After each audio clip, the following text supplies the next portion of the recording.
This is Robert with Pioneer Smokehouses, and today on my Masterbuilt bullet smoker we're going to do something nice and easy, and I got to tell you that it's actually very rewarding because it is delicious. So we're going to do smoked cream cheese. Now again, this is very easy and simple to do. We're going to start by lighting the charcoal. First thing, I'm going to show you a picture here, is that I dropped a strip of charcoal that was 3 wide. I want to get a little bit more temperature than the regular charcoal snake. So instead of doing a 2 wide double stack with a few extra pieces on the top, I did a 3 wide double stack. Then I got my charcoal chimney ready, and I'll show you a picture inside there. And here's the chimney. I'm going to put that on my propane grill and get it lit up, and then I'll be right back.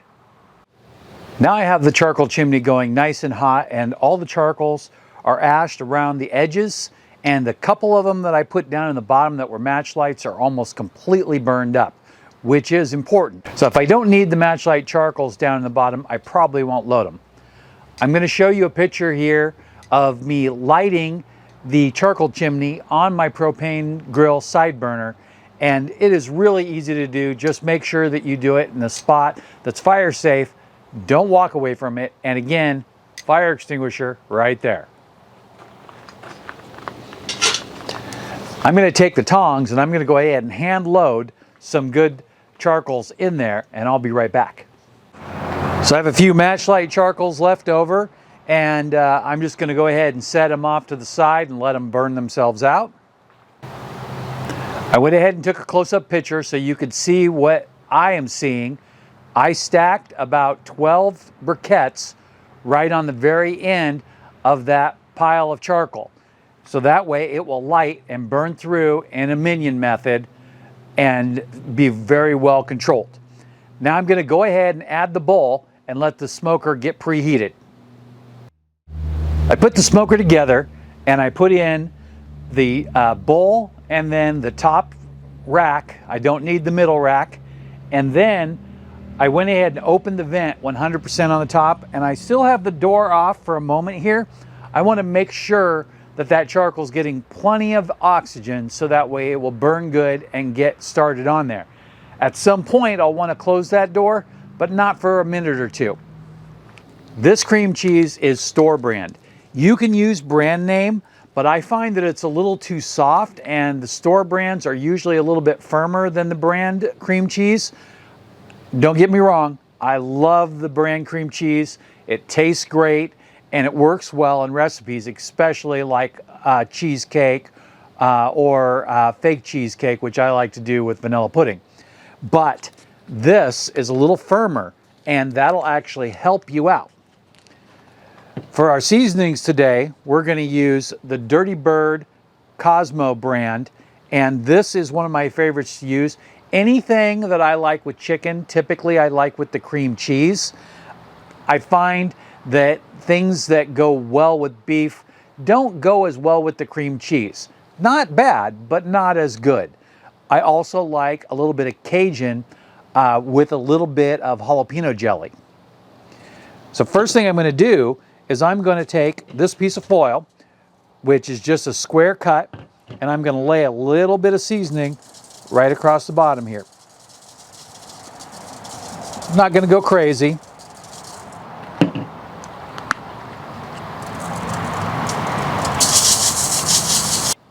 The reason I put the seasoning on there is because I'm going to set the cream cheese right on top of that, and that's going to act as a little bed.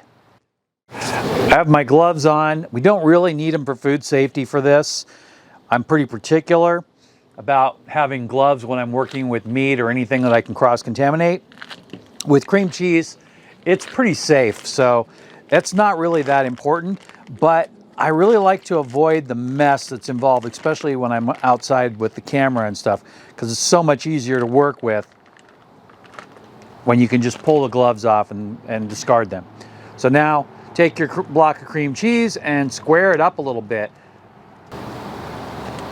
Doesn't have to be perfect. Then set it right on top of your seasoning and just give it a little push.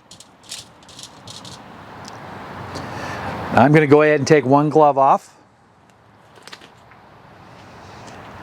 And then light coating of pepper.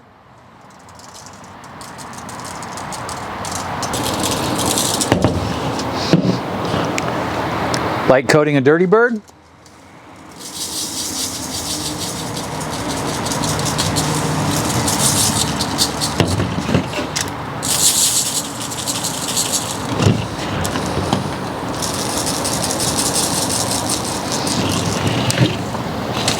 Now after you get it covered, kind of look at it and then go back over it just a little bit more across the top, nice and evenly. That looks pretty good. I'm pretty happy with that. Let's get a really good close look at that one. Now, you want to put some sort of scores in it because it's going to crack. Now, if you want to let it crack naturally, that's fine. But I like the concrete theory myself. I'd rather know where it's going to crack. I like to go in straight lines. A lot of people will go in cross hatches like a lattice pattern, but I'm just going to go just like that, like that.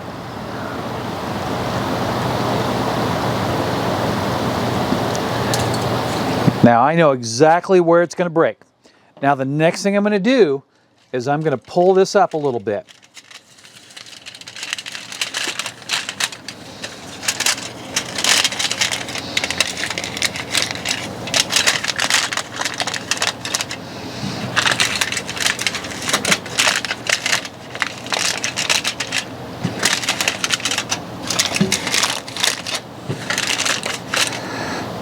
Create a little tray and then I'll pull it apart just a touch so that way the smoke can get to all sides. Let's go ahead and check this and see how it's doing. It's going along great. Not quite the temperature yet, but we'll go ahead and put the door on.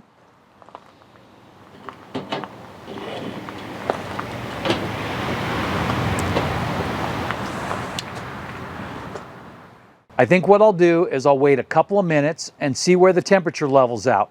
I want the gauge to be showing above 200 and then I'll throw the cream cheese on and it'll start cooking and smoking at the same time. I'll be back in 1 second. It looks like we're just about where I want to be.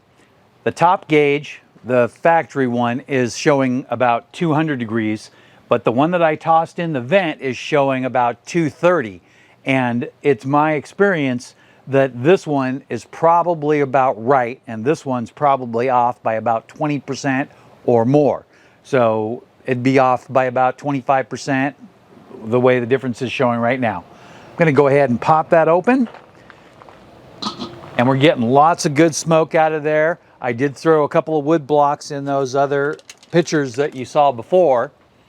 I'm going to just go ahead and set this right in here. And then I'm going to open this up just a little bit more. When we go to pull it back out, we can pull it in. Or if when we check on it, the cheese seems to be getting a little runny, we can pull it tight also. But for right now, we want the sides to get really hit well with that smoke. Now, while this is cooking, I'm going to go ahead and go in the house and I'm going to actually air fry some zero carb tortilla shells. So I'll have something to eat this cheese with. I'm going to go ahead and do that and let this roll for about an hour without disturbing it. I might peek in there once, and if there's something to show you, then I will. I'll be back for me 1 hour, but 1 second for you. It's been just over an hour, and I checked on it a few minutes ago, and it was looking great. I think I'm about ready to go ahead and pull it. Now, you could go for a longer amount of time, especially if you keep the temperature lower. But I was aiming for anywhere in between 275 and 300. And if you see this picture here, we've been running just under 300 most of the time. And it looks really good. Let's take a look here. And I'm going to go ahead and fold this down a little bit so you can see it with the close-up cam. And you can see how nice and colored that is there. And that's all from the smoke color. That's not from the seasoning. Hardly any seasoning got on the side. If you look right here, you see that it did crack in one spot, but it's just cream cheese. It's not the end of the world. So I'm going to go ahead and pull that off. I did slide a grill mat underneath here because I didn't feel like that the tinfoil was supported properly on this grill grate. Now, it could have been fine. Another thing I could have done is I could have used 2 pieces of foil because that would have been a little bit stronger in holding the weight of the cheese. The next thing I'm going to do is I'm just going to go ahead and set this here for maybe 5 minutes and let it set up. So we'll be back in 1 second for you. We are back, and I have my keto tortilla chips here, and they're actually kind of light and crispy, more like a cracker than a tortilla chip, but that's okay. They will be great with this cheese. And I'm going to dip in the part that cracked here. A little bite there, so that way you can see that.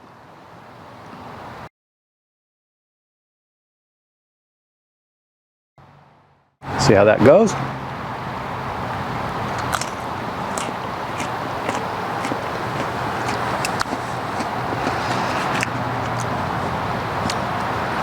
That is great.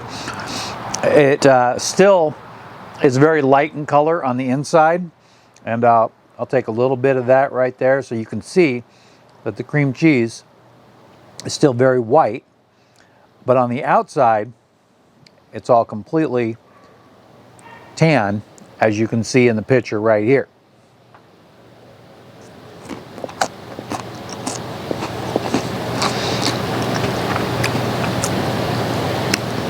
So that tastes great. I'll tell you that what it could use is an addition of sweet, like a little drizzle of honey. I would say that if I was going to add a little drizzle of honey, I would probably put a few lines on there and do that in the last 5 minutes that it's on the smoker, so it actually picks up a little bit of the smoky flavor. But other than that, that is amazing. Again, Cajun with a pepper jelly is good. And this is me. I like a smoked raspberry jelly on this stuff too. So I think something about raspberry and smoke for me works really well. Grape, not so much. If you saw anything you like, including the Kosmo Dirty Bird, which is my favorite chicken seasoning, and also the cow cover, which is my favorite beef seasoning, while I've had some other beef seasonings for especially brisket that were really good, they're still, the consistency and the results are still my top favorite. I'll put the links for these in the description. Even if you don't buy them, if you check the price, you'll be helping the channel out, showing traffic to Amazon. Again, this is the Masterbuilt Bullet Smoker, and so far so good. My only problem has been controlling air intake, and the way I've managed that is by how I load the charcoal. So if you load the charcoal in a manner that you won't get too much charcoal going, your temperature will be fine. Now, if you'll excuse me, I got some cheese and chips to eat. Thanks for watching. Have a great day.